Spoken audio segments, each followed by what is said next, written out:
مال آخر آقل بخیر بیست شوام سریم زیادتر جی طاقت و توانایی بۆ دەیەمین جار باوکێک جەرگی سووتە نەیتوانی زیاتر قسە بکات و کوڵی گریان دایگرت. ئەم پیاوە حاجی عەبدوڵڵا هەرکیە، باوکیە و کوڕەیە کە بەهۆی ڕووداوی هاتوچۆ لە قەزای خەبات کۆچی دوایی کرد.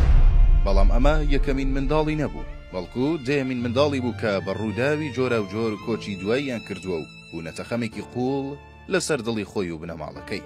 حاجی عەبدوڵڵا چۆنیەتی ڕووداوەکە بۆ پایتەخت باس دەکات.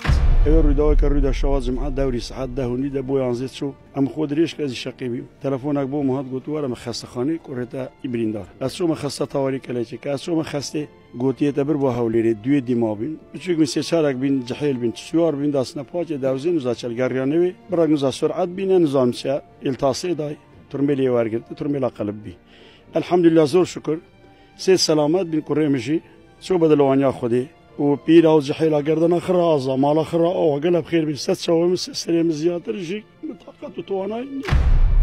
علی عەبدوڵڵا دەیەمین منداڵی حاجی عەبدوڵڵا بوو. ئەو تەمەنی 20 ساڵان بوو 14 ڕۆژ پێش ئێستا لەگەڵ سێ هاوڕێی تووشی ڕووداوی هاتوچۆ بوون.